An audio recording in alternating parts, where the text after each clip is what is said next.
to do with poverty or the South. It exists solely to destroy the lives of anyone who stands in the way of the Democratic Party, usually in the most vicious way. That's why the FBI often cites the Southern Poverty Law Center when it calls people domestic terrorists. But it turns out, and this will not shock you, domestic terrorism is coming from inside the house. Fox's Trace Gallagher has that amazing story for us tonight. Hey, Trace. Hey, Tucker, just so we're clear, the Atlanta police chief called this attack on the Atlanta Public Safety Training Center this weekend a, quote, violent attack for the purpose of anarchy. And it turns out one of the Antifa members arrested and charged with domestic terrorism is 28-year-old Thomas Jurgens, an attorney for the Southern Poverty Law Center.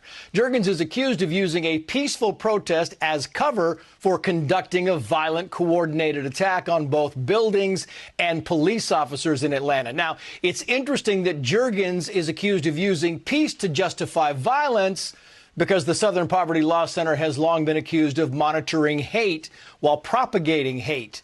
In fact, the SPLC has identified almost 1,000 people, organizations, and charities as hate groups, with the word hate being defined as anything SPLC disagrees with. Muslim women's rights activist Ayaan Hirsi Ali was labeled as a white nationalist by SPLC, and yet the FBI continues and has used SPLC as a source for who should be considered domestic terrorists. The Southern Poverty Law Center released a statement saying that Thomas Jurgens was simply a legal observer and that the arrests of the violent protesters is nothing more than state repression by heavy-handed police, except the heavy hands tossing the Molotov cocktails belong to Antifa members.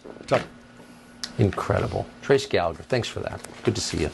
Trace on every night at midnight. You should watch. We do.